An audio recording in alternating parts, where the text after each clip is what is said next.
11.2 में क्या क्या पढ़ लिया एक बार रिवाइज कर लेते हैं। 2 फॉर्म्स ऑफ लाइन हमने देखा है, 2 forms of line in a plane. First form of line मुझे कौन बता रहा है?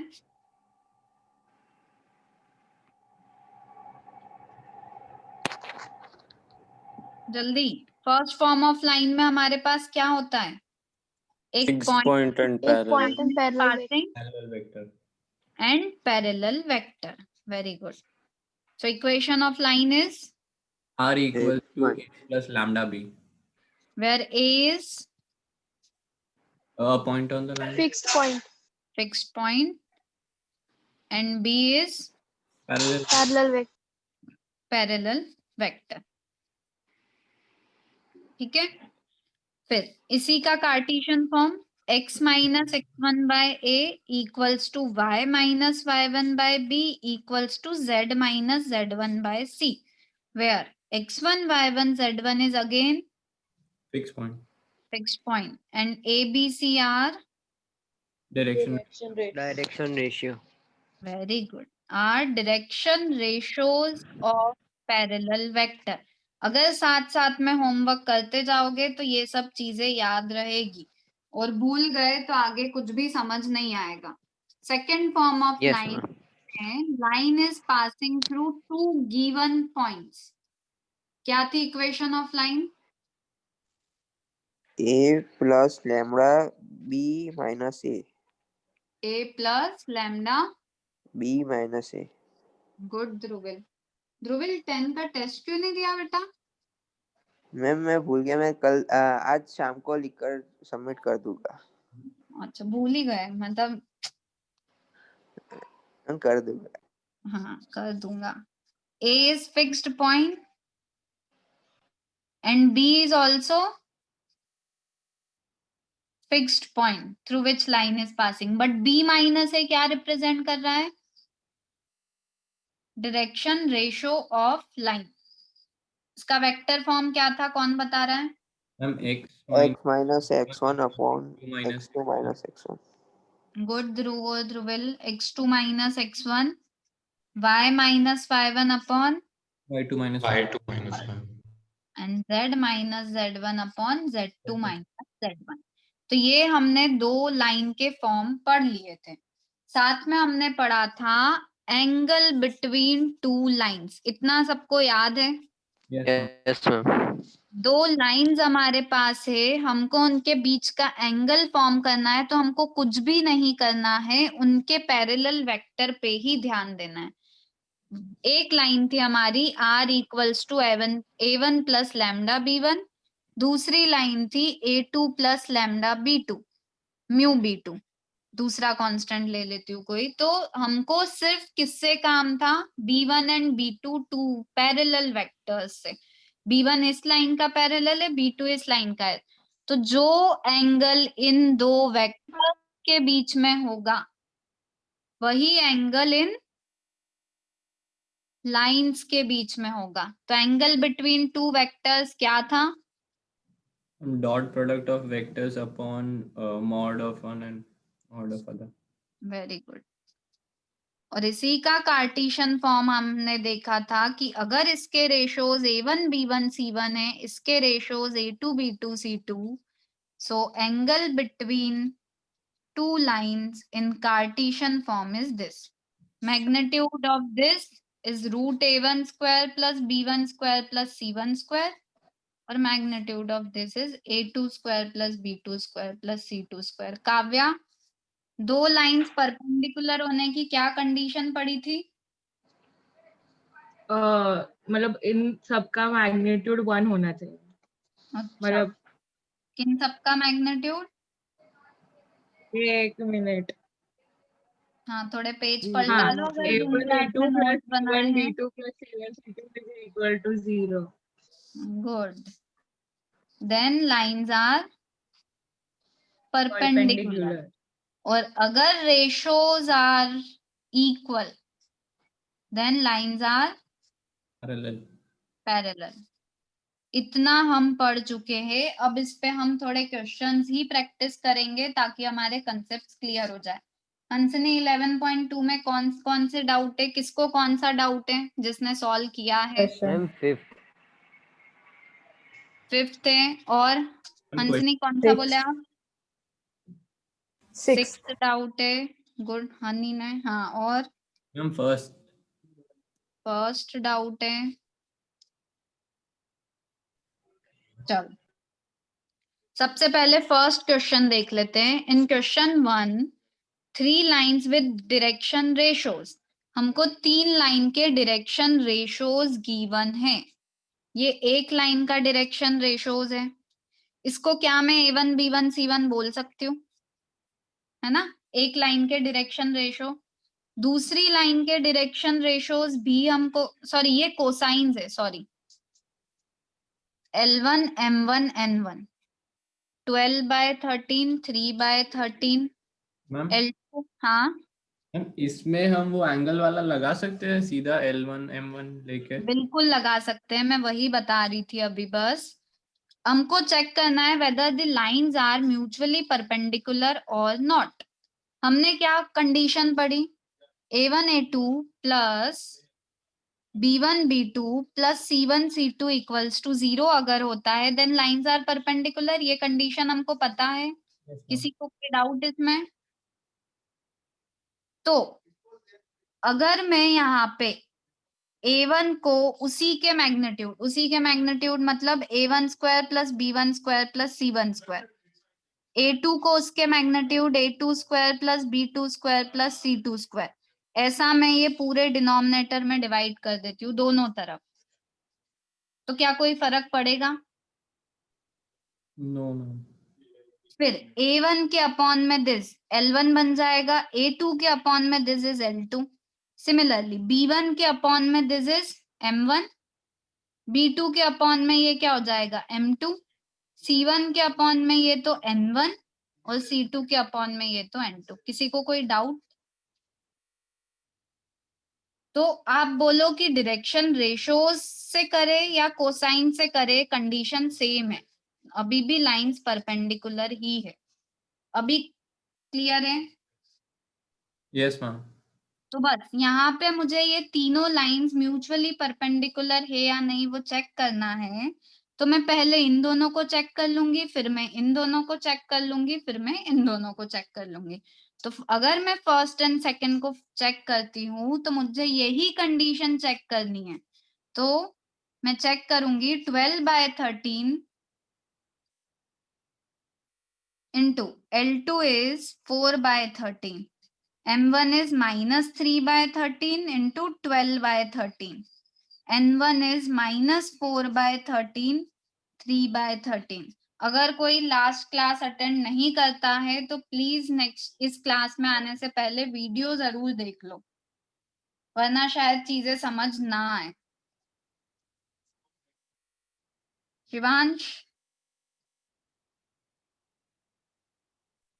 Yes ma'am.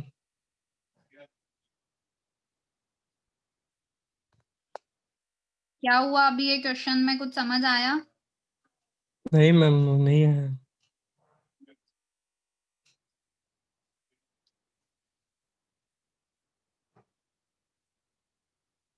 तो क्या ये लाइंस हमको परपेंडिकुलर मिली? मैंने कुछ गड़बड़ करी है क्या? -3 12 ओके। 0 था। Numerator is 48 minus 48, which is 0. Yes yes ma'am. Ma'am. L2 M1 M2 N1 N2 का प्रोडक्ट अगर 0 आ गया मतलब this two lines are perpendicular. Perpendicular. Same आप इन दोनों के लिए चेक करोगे। 4 3s are 12 माइनस 48 प्लस 36, फिर से 0 आ जाएगा। सेम इन दोनों का करोगे तो भी 0। अभी फर्स्ट क्वेश्चन में कोई डाउट है? किसने पूछा था फर्स्ट? मैम मैंने पूछा था। किसने? ध्रुव। ओके, अभी क्लियर है ध्रुव? Yes ma'am. ठीक है, तो ये परपेंडिकुलर चेक करना, ये सब 1 मार्कर क्वेश्चंस है। ठीक है, यस मैम। नेक्स्ट क्वेश्चन सीधा सीधा ऐसे नहीं कर सकते कि direction cosine is equal to direction ratio upon magnitude वाला है, तो फिर न्यूमरेटर को सीधा वो ले लेंगे हम लोग, डायरेक्शन रेशियो। हाँ मतलब बोल सकते हो कि नीचे, क्योंकि 13 13 सब में सेम है तो एक्चुअल में क्या है, ये अगर मेरे पास कोसाइन है तो आप ऐसा भी कर सकते हो, 12 -3 -4 आर रेशोज, ये भी कर सकते हो। या तो आप फॉर्मूला एक बार समझ लो कि ये भी सही है, या फिर ऐसा कर लो कि ये इसके क्या है, रेशोज है, एक ही बात है ना। ये रेशोज बन गए। अब A1 A2 plus B1 B2 plus C1 C2 0 ही आएगा। कैसे भी करना हो, दोनों तरह से सही है, ठीक है। तो दोनों तरीके से सही है। Next question, second third fourth में किसी को कोई डाउट नहीं है, मतलब सेकंड थर्ड तो शायद मैंने ही करवा दिया था। चलो फिफ्थ करते हैं, question number 5। Find the equation of line in vector and in Cartesian form that passes through a point with position vector this and in the direction this। इसमें क्या डाउट है? मैम आंसर मैच ही नहीं हो रहा। A is fixed point through which line is passing, position vector given है उसका, and is in the direction this, मतलब आपको B given है इसकी डायरेक्शन में।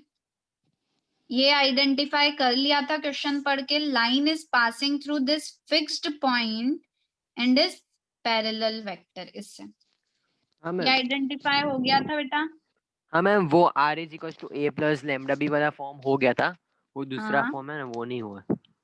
तो okay, R equals to A plus lambda B, तो ये हमारी वेक्टर फॉर्म ऑफ इक्वेशन आ गई क्षितिज, ठीक है। हाँ मैम। ओके, तो R equals to A plus lambda B, ये हमने हमारी वेक्टर फॉर्म ऑफ इक्वेशन लिख दी है। कार्टेशियन फॉर्म के लिए फॉर्म तो याद है क्षितिज, एक बार बोल दो फॉर्म।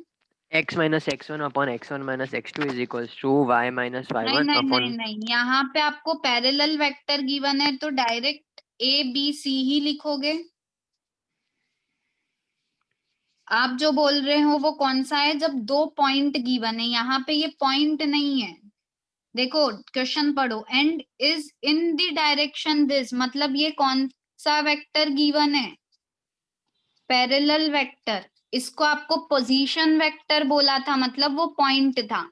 मैंने जब दोनों फॉर्म बताए थे तो बहुत क्लियरली बोला था, उसमें बी पॉइंट है सेकंड फॉर्म में, पर जब इन दी डायरेक्शन बोला है तो वो पैरेलल वेक्टर है ना।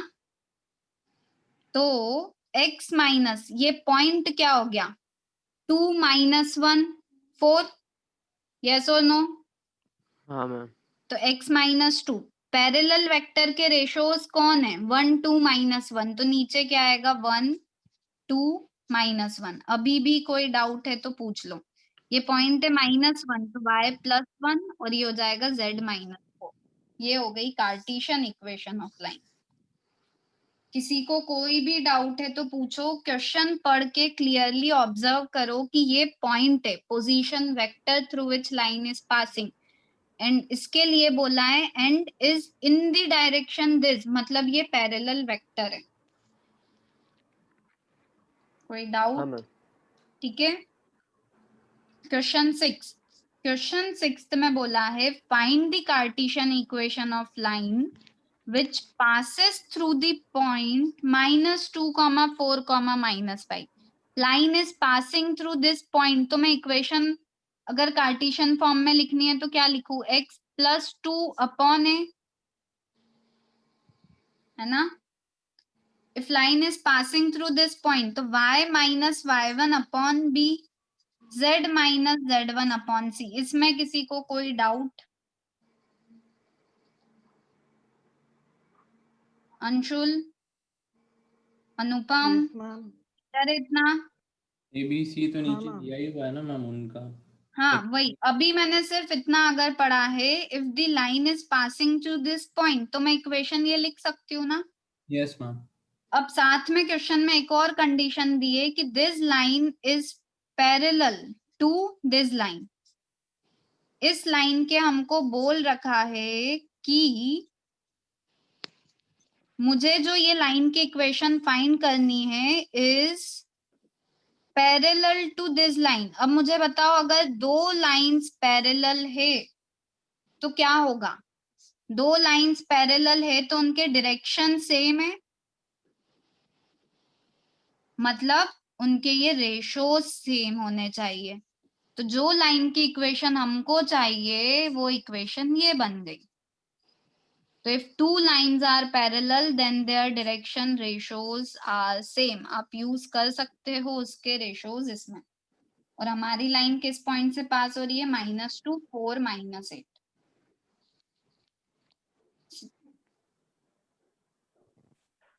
शिवांश, मैम वो 8 है कि 5 है?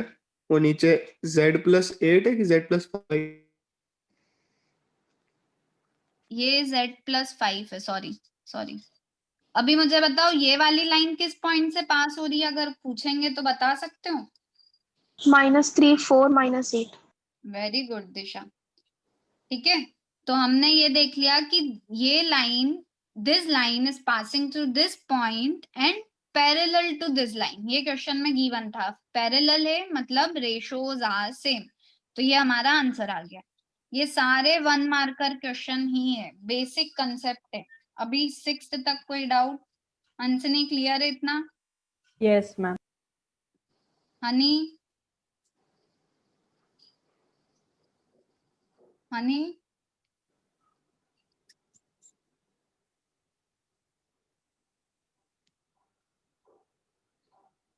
चलो तो 7th क्वेश्चन करते हैं।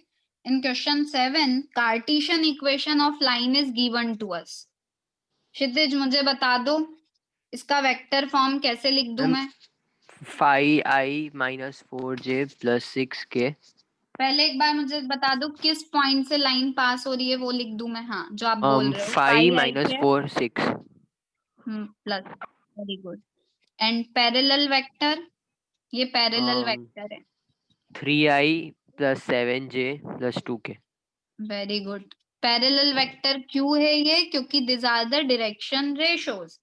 तो ये कार्टेशियन फॉर्म था, हम बहुत इजीली उसका वेक्टर फॉर्म लिख सकते हैं। तो ये हमारा a + λb वेक्टर फॉर्म आ गया। तो कार्टेशियन टू वेक्टर और वेक्टर टू कार्टेशियन कन्वर्ट करने में किसी को कोई प्रॉब्लम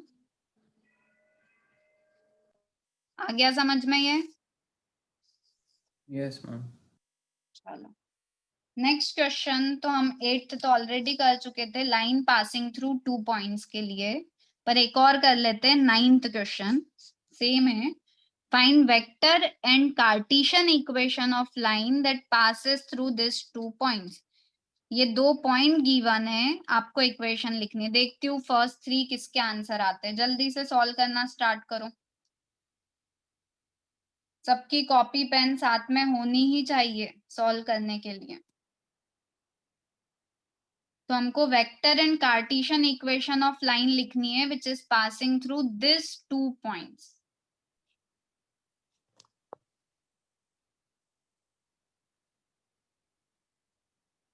सबसे पहले कौन से 3 हैंड रेज होते हैं मैं देखती हूँ, क्योंकि चैट में तो आंसर मत लिखना, लिखना भी मुश्किल हो जाएगा।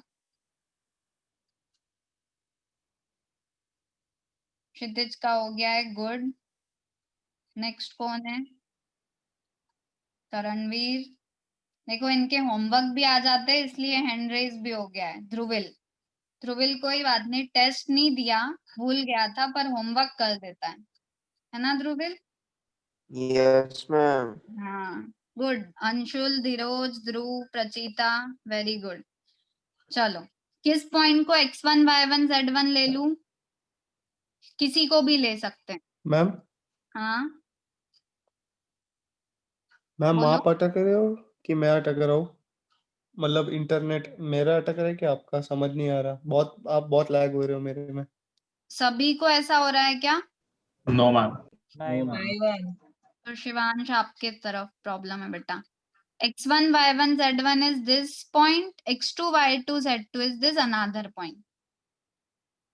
अब कार्टेशियन फॉर्म में इक्वेशन जल्दी से बोल दो।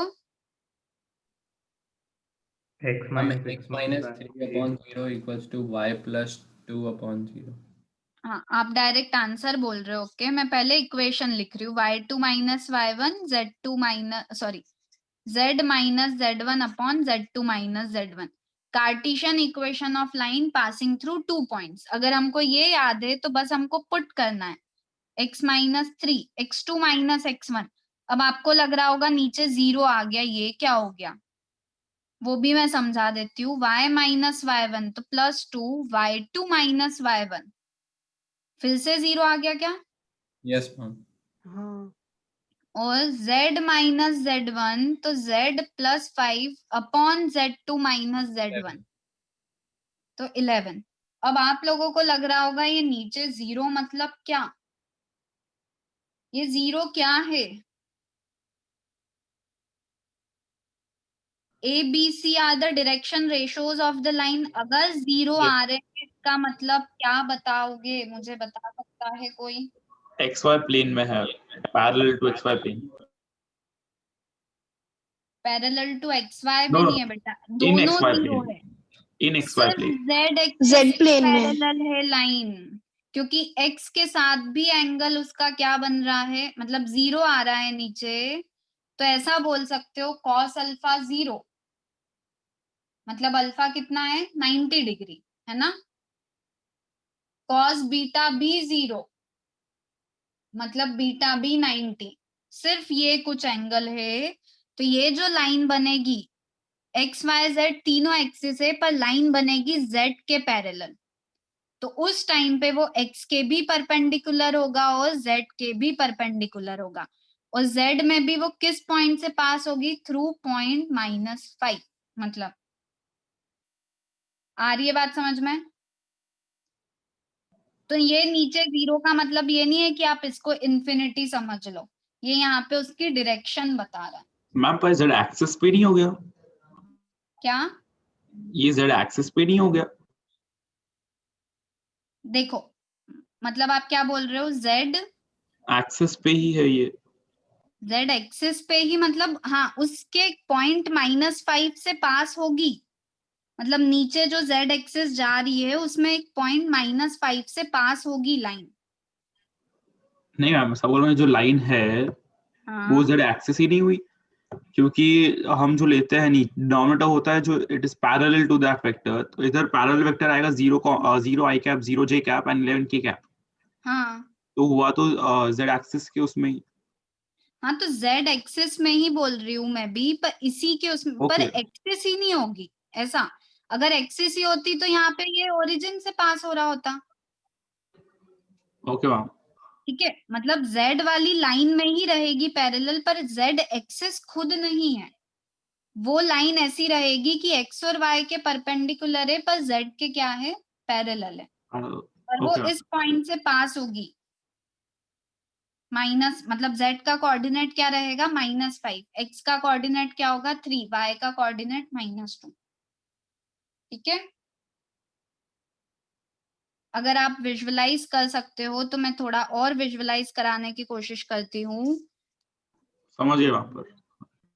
x कोऑर्डिनेट 3 फिक्स हो गया है ना यहाँ पे, y कोऑर्डिनेट -2 फिक्स हो गया है, तो मैं ऐसा पॉइंट मान लूं यहाँ पे उसको 3 और -2, पर उस Yes, टाइम पे z कोऑर्डिनेट 6 है, तो 3 - 2 6 यहाँ आ रहा है।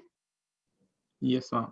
अब 3 - 2 तो अभी भी फिक्स है, बस -5 हो रहा है, तो -5 अंदर जाएगा क्योंकि ये पॉजिटिव z एक्सिस है, तो नीचे, तो 3 और -2 तो फिक्स है पॉइंट, तो 3 - 2 + 6 ऊपर है, तो इसी वाले उसमें से नीचे जब जाओगे तो 3 - 2 क्या मिलेगा, -5।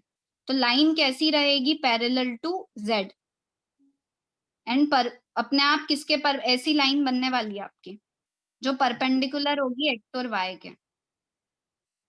ठीक है, यस समझ, मैम। चलो तो ये हमारी लाइन की इक्वेशन हो गई। एक क्वेश्चन हम एंगल पे कर रहे हैं, क्वेश्चन नंबर 10 ही ले रही हूं मैं। Second part, r is equals to 3i cap plus j cap minus 2k cap plus lambda times of i minus j minus 2k। Another line is given as 2i cap minus j cap minus 56k cap plus mu times of 3i cap minus 5j cap minus 4k cap. मुझे find करना है angle between this two lines. मुझे किस चीज की जरूरत है? Ratio. Ratios. मतलब सिर्फ b1 और b2 वेक्टर की। तो फर्स्ट लाइन का b1 वेक्टर ये है, यस और नो? Yes, ma'am. और सेकेंड लाइन के लिए ये हो गया b2 वेक्टर। तो हमको सिर्फ इन्हीं की जरूरत है। तो एंगल बिटवीन टू लाइंस क्या होगा? b1 dot b2 upon mod b1 mod b2 निकाल सकते हैं हम। दिस इनटू दिस, ये डॉट प्रोडक्ट कर पाएंगे दो वेक्टर्स का? Yes. 3, ये हो जाएगा +5, ये हो जाएगा +8। इसका मैग्नीट्यूड क्या होगा? अरे √6. √6। चलो अरित इसका बता दो मैग्नीट्यूड।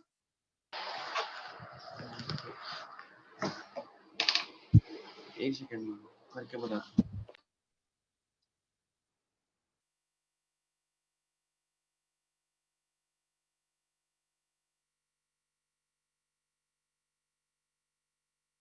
जल्दी।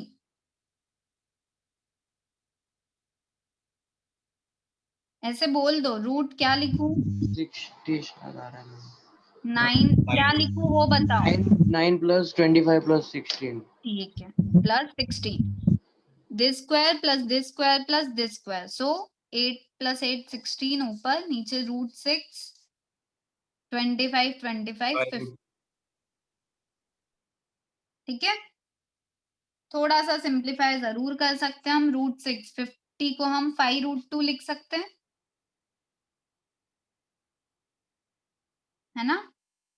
Yes ma'am. तो हमारा आंसर हो गया √2 2 हो जाएगा इंटू 5 और √3।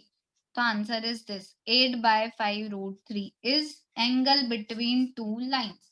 एंगल अगर एग्जैक्टली लिखना है तो हम लिखेंगे थीटा इज cos इनवर्स 8/5 √3। ये हो गया angle between this two lines. किसी को कोई डाउट एंगल फाइंड करने में? आगे बढ़ू मैं? Yes, ma'am. Yes ma'am. तो अपन नेक्स्ट क्वेश्चन कर रहे हैं, क्वेश्चन नंबर 12।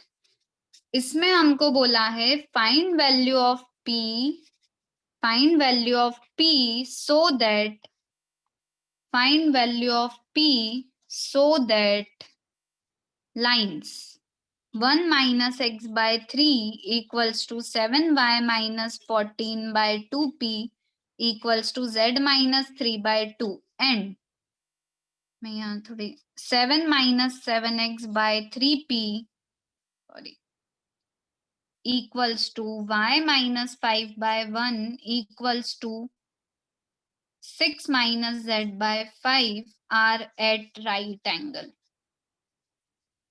अब दो लाइंस कब परपेंडिकुलर होती है? Ma'am, A1 A2 + B1 B2 + C1 C2 = 0. तो मुझे इस लाइन का A1 A2 A1 B1 C1 बता सकते हो? Yes, ma'am. 3 होगा पहला तो A1. -3 2p very / good. 0 2। क्या इम्पोर्टेंट है हिमाय इसमें? हिमाय मुझे इसमें क्या कन्वर्ट करना पड़ेगा? लाइन क्या इसके स्टैंडर्ड फॉर्म में है? मैंने फर्स्ट क्लास में समझाई थी ये चीज। मैं नहीं समझ क्या पूछ रहे हो। लाइन क्या स्टैंडर्ड फॉर्म में है अपने? कन्वर्ट करना पड़ेगा। तो कैसे कन्वर्ट करते हैं माहिर? क्षितिज नहीं याद आ रहा? 7 को कॉमन लेके -1 इस वाली लाइन में x - 1 में होगा। इसको माइनस कॉमन लिया, इसमें 7 कॉमन लेंगे, गुड। और इस ये अपने फॉर्म में है, इसलिए मैंने उस टाइम पे सिखाया था आपको। x - x1 ये हो गया -3, y - 2 ये 2p/7, z - 3/2। ये हमारी इस लाइन को हमने स्टैंडर्ड फॉर्म में कर दिया, तो ये हमारे क्या बन गए? A1 B1 C1। सिमिलरली इस लाइन में भी -7 कॉमन लेना होगा, तो x माइनस 1 ये अपने स्टैंडर्ड फॉर्म में ही है।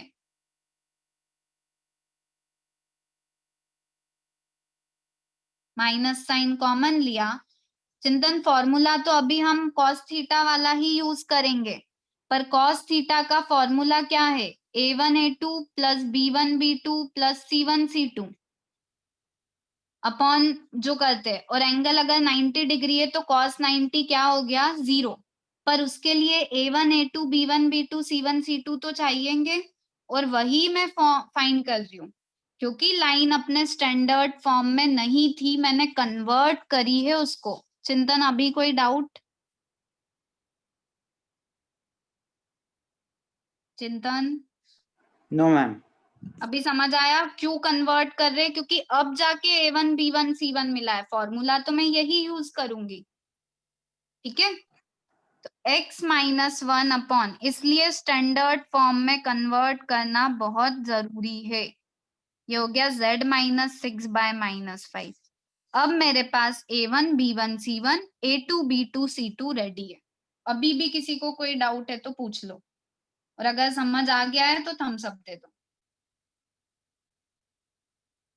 क्योंकि कैमरे तो ऑन नहीं है तो मैं कैसे समझूं? मैम 70/11। पी की वैल्यू गुड। हाँ मैम। मतलब मुझे नहीं पता एक्चुअली, कौन बता रहा है कि सही है? देखते हैं कौन कौन सॉल्व कर रहा है। करणवीर ने बोल दिया सही है। सही है मैम। 70/11। प्रबलीन का भी आ गया है, गुड।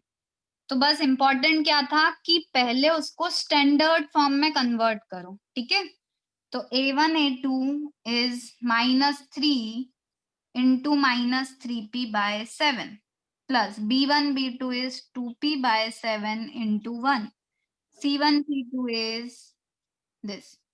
बस इसको सॉल्व कर लेंगे और हमको p की वैल्यू मिल जाएगी, जो मैं आगे नहीं कर रही हूँ, और मैं मान रही हूँ कि आप लोग मुझे सही बोल रहे हो, दैट इज 70/11। तो p इज 70/11। तो एंगल बिटवीन टू लाइंस का फॉर्मूला भी यूज करना आ गया, क्योंकि हम आगे अब बहुत इंपॉर्टेंट चीज पढ़ने वाले हैं। Distance between two skew lines. क्या बोला मैंने? यहां तक हम सबको क्लियर है? तो हम टिल 13th क्वेश्चन अब कर सकते हैं सारे क्वेश्चन। अब हमारे बचे 14, 15, 16, 17 क्वेश्चन ऑफ एनसीईआरटी, जिसमें हमको कुछ और नए फॉर्मूले सीखने होंगे। तो अब जो कंसेप्ट हम पढ़ने वाले हैं वो है distance between two skew lines. Distance between two skew lines. अब ये स्क्यू लाइंस क्या है? ये कुछ नया आ गया। अगर लाइन एक ही प्लेन में है, मतलब एक ही प्लेन से मतलब मैं अगर कोई लाइन इस प्लेन, इस पेपर पे ड्रॉ करती हूँ, तो या तो वो पैरेलल होगी, है ना, या वो इंटरसेक्टिंग होगी, या कोइंसिडेंट होगी, ऐसे हमने पढ़ रखा है। तो लाइंस या तो पैरेलल होती है या इंटरसेक्टिंग होती है अगर सेम प्लेन में है। पर अभी ऐसी भी लाइंस है जो पैरेलल भी नहीं है पर इंटरसेक्ट भी नहीं हो रही है। क्या बोल रही हूं मैं? हम क्या बोलते हैं, अगर लाइन सेम प्लेन में है तो पैरेलल अगर नहीं है तो फिर उसको क्या होना पड़ेगा? इंटरसेक्ट तो होना ही पड़ेगा। पर ऐसी भी लाइंस है, अब मैंने एक लाइन इस प्लेन में ली, एक लाइन यहाँ ली, मुझे बताओ क्या ये दोनों लाइंस कभी इंटरसेक्ट होगी? ये लाइन, मेरी लाइन घूम रही है थोड़ी, ये ऐसी जाती जाएगी इधर, ये इधर बढ़ती जाएगी, ये इधर आगे बढ़ेगी, ये इधर आगे बढ़ेगी, पर ये दो लाइंस कभी इंटरसेक्ट नहीं होगी। तो दिस आर द लाइंस, इन लाइंस को हम क्या बोलते हैं? Skew lines. तो स्क्यू लाइंस की क्या डेफिनेशन है? There are lines which are neither intersecting nor parallel. In fact, such pair of lines are non-coplanar. क्योंकि वो सेम प्लेन में नहीं है। अगर सेम प्लेन में होती, पैरेलल नहीं है, तो फिर तो इंटरसेक्ट होना ही पड़ेगा। पर क्योंकि लाइन सेम प्लेन में नहीं है, इसका प्लेन ये है, इसका कोई दूसरा प्लेन है, तो भले ही ये लाइंस पैरेलल तो नहीं है पर इंटरसेक्टिंग भी नहीं है। कंसेप्ट डेफिनेशन समझ आई? तो मैं एक बार बता देती हूँ। स्क्यू लाइंस बहुत इंपॉर्टेंट है। Skew lines are lines which are neither intersecting nor parallel. In fact, such pair of lines are non-coplanar. Such pair of lines are non-coplanar, and that lines are called skew lines. Intersecting भी नहीं है, parallel भी नहीं है। क्यों? क्योंकि वो non coplanar है, अलग अलग प्लेन में है। अब मुझे उन लाइंस के बीच का क्या फाइंड करना है? डिस्टेंस। सभी का ध्यान सिर्फ यही होना चाहिए। मैं कुछ एक फॉर्मूला डिराइव करने वाली हूँ, इसलिए ध्यान इधर देना। ये एक लाइन है, इस लाइन को मैंने यहाँ ड्रॉ कर दिया है। ये लाइन क्या होगी? R equals to A1 plus lambda B1। तो line is passing through some point A1 and having parallel vector B1। इसमें कोई डाउट है? अब जो दूसरी No, लाइन ma'am. है, क्योंकि वो इसी प्लेन में नहीं है, तो मैं यहाँ अभी ड्रॉ नहीं कर रही हूँ, मैं आपको ऐसे दिखा रही हूँ। यहाँ कहीं पे लाइन है। अब आप ध्यान से देखो, ये लाइन भी एक्सटेंड होती जाएगी, ये भी एक्सटेंड होती जाएगी, पर एक पोजीशन ऐसी है ना जब इनके बीच में ये शॉर्टेस्ट डिस्टेंस है, क्योंकि बाकी तो एक्सटेंड होता जा रहा है। शॉर्टेस्ट डिस्टेंस हमेशा कौन सा डिस्टेंस होता है? Perpendicular distance. तो हम यहाँ पे ये जो दो लाइंस आपके सामने है, ब्राउन तो मैंने बना दी पेपर पे, जो ब्लू हवा में है, मतलब दूसरे प्लेन में है, उन दोनों के बीच का कौन सा डिस्टेंस निकाल रहे हैं? Shortest distance. कुछ नहीं बोला है, मतलब हम कौन सा डिस्टेंस निकालते हैं? हमेशा परपेंडिकुलर। ठीक है, अब ध्यान से देखो, ये लाइन है, ये डिस्टेंस मुझे फाइंड करना है। कोई मुझे बता पाएगा कैसे मिल सकता है? ये डिस्टेंस फाइंड करना चाह रही हूं मैं। कैसे करेंगे? देखो मैं बताती हूँ। ये एक लाइन है, it is passing through some point A2। तो यहाँ पे एक पॉइंट A2 रखा है मैंने, क्योंकि ये इनफाइनाइट लाइन से बनी है, मैंने यहाँ पे पॉइंट A2 रख लिया। इसका पैरेलल वेक्टर B2 होगा, यस और नो? Yes ma'am. है ना? इसका पैरेलल वेक्टर B2 है। अब मैं चाहती हूँ ये डिस्टेंस फाइंड करना। ये कैसा है? परपेंडिकुलर। मैंने क्या करा, ये B1 वेक्टर और B2 वेक्टर का क्रॉस प्रोडक्ट करा है। क्रॉस प्रोडक्ट से क्या मिलता है? कोई मुझे बता पाएगा? एक वेक्टर जो दोनों से परपेंडिकुलर हो। Very good. I cross J से मिलता था K। तो क्रॉस प्रोडक्ट से हंसनी बोल रही है, अंशुल ने कैसे बता दिया है? तो I क्रॉस J से हमको मिलता था K, मतलब vector which is perpendicular to both. वैसे ही B1 वेक्टर है और B2 वेक्टर है। अगर मैं B1 और B2 का क्रॉस प्रोडक्ट करूंगी तो मुझे एक्चुअल में क्या मिलने वाला है? Vector which is perpendicular to both. तो आप ऐसे समझो कि इनके परपेंडिकुलर ये सारे वेक्टर्स है जो दोनों के परपेंडिकुलर होंगे, बहुत सारे होंगे। तो B1 क्रॉस B2 से आपको एक्चुअल में क्या मिल रहा है? वो वेक्टर जो दोनों के परपेंडिकुलर है। अब मुझे उस परपेंडिकुलर वेक्टर पे ये इतना ही डिस्टेंस फाइंड करना है। तो मैंने क्या करा, A1 और A2 इन दोनों पॉइंट्स को क्या कर लिया? ज्वाइन। A1 और A2 को ज्वाइन करूंगी तो कौन सा वेक्टर बनेगा? अरे सो गए क्या सब? A1 cross A2। क्रॉस नहीं, वेक्टर। दो पॉइंट्स को ज्वाइन करते हैं तो A2 माइनस A1। तो मैंने बस इन दो पॉइंट्स को ज्वाइन कर दिया, तो मुझे एक वेक्टर मिल गया A2 माइनस A1। अब इस वेक्टर का ये जो क्रॉस प्रोडक्ट से मुझे जो परपेंडिकुलर वेक्टर मिला था, उस पे मैं लूंगी प्रोजेक्शन। एक बार मैं प्रोजेक्शन याद दिला देती हूँ आपको, ताकि आपको फॉर्मूला भी बनता हुआ नजर आए। Projection of A on B, जब हमने पढ़ा था वेक्टर्स में, एक वेक्टर था, ये बी एक दूसरा वेक्टर था। मैं डिराइव कैसे हुआ वो नहीं बता रही हूँ, पर मुझे इस बी वेक्टर का इस पे प्रोजेक्शन चाहिए था, तो वो इतना डिस्टेंस था। यस और नो? हाँ मैम। Yes ma'am. सबको याद आ गया? इस ए वेक्टर पर बी वेक्टर का प्रोजेक्शन। अरे टेस्ट सबने दिया है और अभी मार्क्स भी बहुत अच्छे अच्छे आए हैं। तो बी वेक्टर का प्रोजेक्शन लिया मैंने ए वेक्टर पे, तो इतना डिस्टेंस मिल जाता था ना। और ये प्रोजेक्शन मिलता कैसे था? A cross B upon magnitude of A. अरे यार, A cross B A नहीं, dot A B, dot A B. dot B B, sorry, upon sorry, mod ma'am.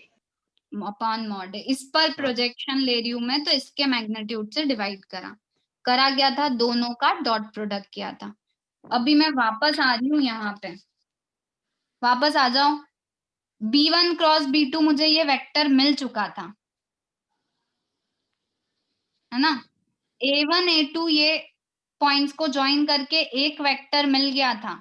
तो मैं इस A2 माइनस A1 का इस B1 क्रॉस B2 पे projection ले रही हूँ, क्योंकि B1 क्रॉस B2 मतलब वेक्टर ऐसा लंबा जा रहा है पूरा। पर मैं इस A2 माइनस A1 का जब उस पे प्रोजेक्शन लूंगी तो मुझे क्या मिल जाएगा? वो परपेंडिकुलर डिस्टेंस। तो मैं किस पर प्रोजेक्शन ले रही हूँ? B1 क्रॉस B2 पे। तो मैं क्या करूंगी? A2 माइनस A1 का प्रोजेक्शन मैं ले रही हूं, मैं वापस बोलती हूँ, किस पर? B1 क्रॉस B2 पर। और प्रोजेक्शन लेना मतलब आप ही लोगों ने मुझे अभी बताया, डॉट प्रोडक्ट कर दो। मैं प्रोजेक्शन किस पर ले रही थी? B1 क्रॉस B2 पे, तो मैंने उसके मैग्नीट्यूड से डिवाइड कर दिया। तो ये मुझे मिल गया distance between two skew lines. एक बार फिर से समझ लो, क्योंकि अगर कंसेप्ट समझ आ गया तो फॉर्मूला बहुत इजीली याद रहेगा। फिर से एक बार देख लो, ये मेरी सेकंड लाइन है ब्लू से। मैंने बोला कि B1 क्रॉस B2 मुझे ये वेक्टर मिला है, यस और no? Yes, ma'am. yes ma'am जो है वो कौन सा वेक्टर है? B1 cross B2 which is perpendicular to both. अब मैंने इस ब्राउन वाले पे क्या करा है? ये जो A1 A2 जो मैंने ज्वाइन करा था एक वेक्टर, क्योंकि यहाँ पे एक पॉइंट था, इस वेक्टर का मैं इस पर, किस पर? B1 क्रॉस B2 पे प्रोजेक्शन ले लूंगी। आप विजुअलाइज कर पा रहे होंगे, अब तो मैंने इतना कर दिया। यहाँ पे ये A2 है, तो ये एक वेक्टर है, इस वेक्टर का इस पर प्रोजेक्शन, तो ये मिल गया परपेंडिकुलर डिस्टेंस। हाँ मतलब प्रोजेक्शन के लिए अपने को सेम प्लेन में कंपलसरी नहीं होना चाहिए? नहीं, बिल्कुल भी नहीं। टेढ़ा कैसे प्रोजेक्शन आएगा? अरे ये वाला वेक्टर है यस और मैम। एक क्रॉस प्रोडक्ट है, तो आपके पास तो एक्चुअल में क्या हुआ? बस इसका इस पर प्रोजेक्शन लेना है, तो ये परपेंडिकुलर डिस्टेंस मिल जाएगा ना। ओके, हाँ समझिए। बस ये परपेंडिकुलर डिस्टेंस मिल गया प्रोजेक्शन में। तो अपन इस A2 माइनस A1 का इस B1 क्रॉस B2 पे क्या कर रहे हैं? प्रोजेक्शन। जैसे मैं एक बार फिर से यहाँ पे दिखा दूं, जैसे हमने इस B को A पे ड्रॉप किया, मतलब हमको इस B का A पे क्या मिला है? प्रोजेक्शन मिला है। और ये हमेशा ये लेंथ मिली है। कैसे मिली? इनका डॉट प्रोडक्ट करके जिस पर प्रोजेक्शन ले रहे थे उसके मैग्नीट्यूड से डिवाइड करा। सेम हम यहाँ कर रहे हैं। मैं इस A2 माइनस A1 वेक्टर का इस B1 क्रॉस B2, ये ब्राउन वाला मेरा B1 क्रॉस B2 है which is perpendicular to both the lines, blue line और ये नीचे वाली लाइन के परपेंडिकुलर है। तो मैं इस A1 A2 का B1 क्रॉस B2 पे प्रोजेक्शन ले रही हूँ, इस वेक्टर का इस पर प्रोजेक्शन। तो ये जो डिस्टेंस है मिल जाएगा मुझे, perpendicular distance between two lines. ठीक है, तो हमको यहाँ पे ये distance between two skew lines मिल गया है। एक क्वेश्चन से फॉर्मूला यूज करना समझ लेते हैं। तो क्वेश्चन आपके सामने ये रहा question number 15। x plus 1/7 equals to y plus 1/-6 z plus 1/1। इस लाइन के a1 वेक्टर क्या होगा? -1 -1 वेरी गुड। माइनस आई कैप बोलो पर माइनस जे कैप माइनस के कैप, क्योंकि a1 वेक्टर। b1 वेक्टर क्या होगा? 7 I cap -6 JK plus 8. Good हंसनी and दिशा। अभी दूसरी लाइन है मेरे पास which is x minus 3/1 y minus 5/-2 z minus 7/1। इसका जिस पॉइंट से पास हो रही है तो a2 बोलेंगे उसको, तो 3i cap 5j cap 7k cap and b2 vector is I cap minus 2j cap plus k cap। फॉर्मूले के हिसाब से आपको ये दो लाइंस के बीच का डिस्टेंस निकालना है। मिल जाएगा a1 b1 a2 b2 सब कुछ है। तो फॉर्मूले में सबसे पहले तो मैं a2 माइनस a1 कैलकुलेट कर लूं, जल्दी बता दो मुझे। 4i cap plus 6j cap plus 8k cap।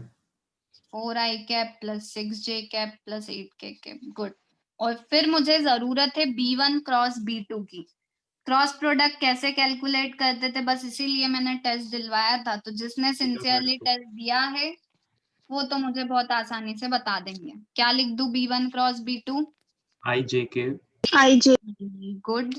IJK 7 b1 के थे 7 माइनस 6 1 और b2 का 1 minus 1 2 minus 2 1. जल्दी कैलकुलेट करो और बताओ b1 क्रॉस b2 क्या आ रहा है।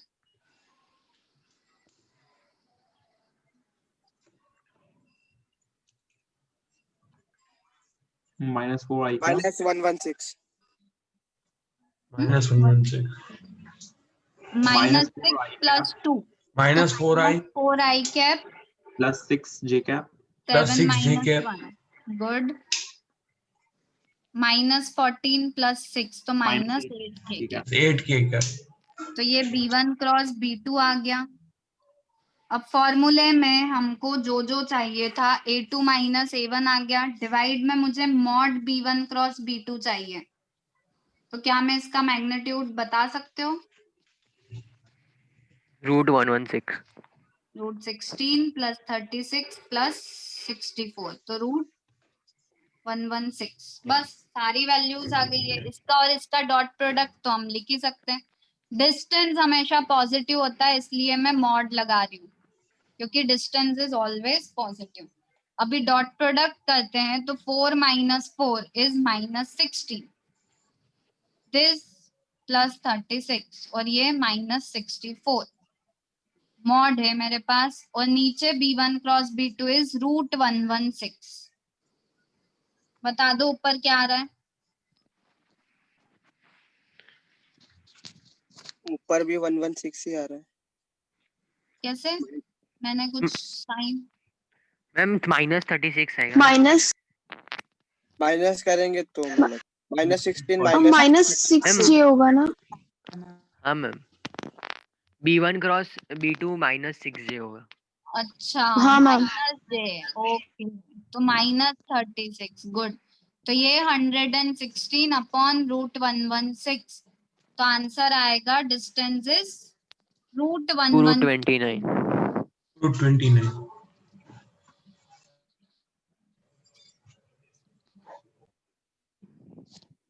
ठीक है। तो shortest distance between two skew lines find करना आया। Yes ma'am. एक लास्ट फॉर्मूला देख लेते हैं। Distance between to parallel lines. अब लाइंस पैरेलल है। Distance between to parallel lines.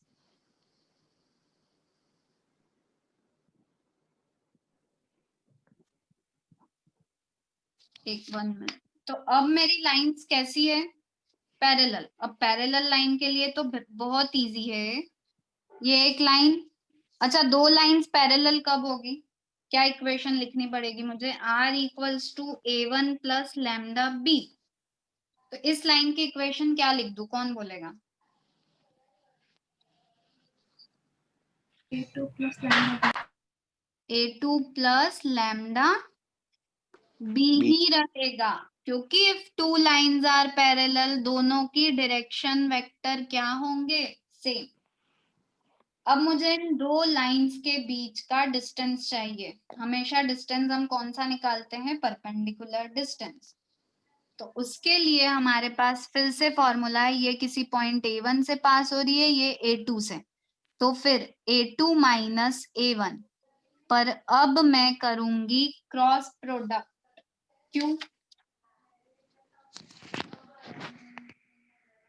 क्यों क्रॉस प्रोडक्ट कर रहे हैं हम? देखो A2 माइनस A1 एक वेक्टर है, B वेक्टर है।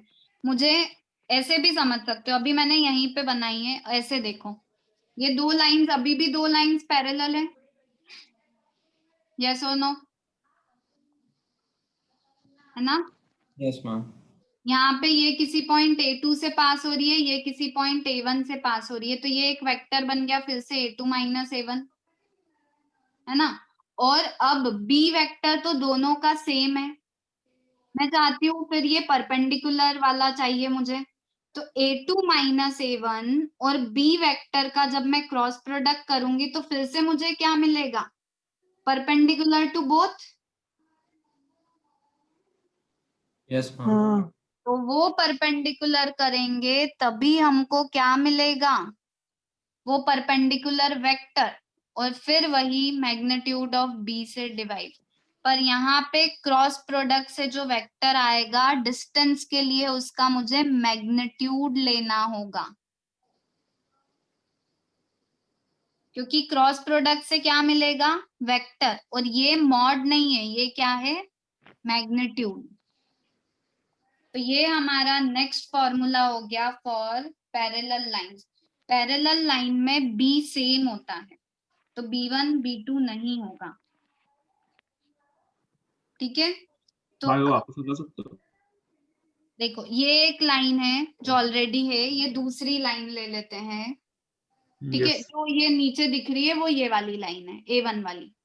Yes ma'am. अब ये किसी पॉइंट A1 से पास हो रही है, ये किसी पॉइंट A2 से पास हो रही है, तो फिर वही होगा, A2 माइनस A1 वेक्टर बन जाएगा, हाँ ठीक है? B वेक्टर ये रहा, जो दोनों के पैरेलल है, बीच में से ऐसा जा रहा है, समझ लो। समझ गया। और मुझे वो वेक्टर चाहिए जो दोनों के परपेंडिकुलर है, तो मैंने समझ फिर गया। से क्या करा? A2 माइनस A1 और B का क्रॉस प्रोडक्ट कर दिया, तो मुझे वो वेक्टर मिल गया which is perpendicular to both, yes ma'am. ठीक है? और फिर वही उसी के मैग्नीट्यूड से क्या कर दिया? डिवाइड। तो ये हो गया distance between to parallel lines. Parallel line का क्वेश्चन अगर देखोगे तो देखते से समझ जाओगे। क्यों? मैं पूरा नहीं करवा रही हूँ, वो हम नेक्स्ट क्लास में करेंगे, पर बस मैं बता रही हूँ कि क्वेश्चन देखते से हम समझ सकते हैं।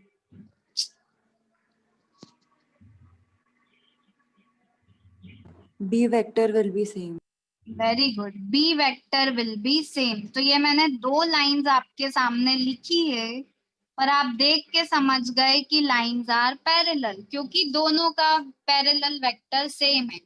तो फॉर्मूले के हिसाब से हमारे पास ये A1 हो गया, है ना? This is A1, this is A2, और ये दोनों के लिए क्या हो गया? B। तो हमारे पास A2 A1 B सब आ गया है, फॉर्मूले में पुट करेंगे तो हमको डिस्टेंस मिल जाएगा। हाँ ध्रुविल, कोई डाउट है? Hello, no ma'am. क्लियर है? ठीक है, तो अब आप लोग होमवर्क में जो क्वेश्चंस करोगे, बहुत सारे तो हमने कर लिए, मैं सेंड भी कर दूंगी। आपको जो होमवर्क करना है वो है क्वेश्चन नंबर 11, 13, 15 और 16, इतना कर लोगे, और 17, तो हमारी प्रैक्टिस हो जाएगी फॉर 11.2। तो बस ये इतने ही क्वेश्चन करने हैं। 9, 10 हम कर चुके हैं। 11 का कोई एक पार्ट कर लेना, 13, 15, 16, 17। पर इतना प्रैक्टिस करोगे तभी फॉर्मूले याद रहेंगे।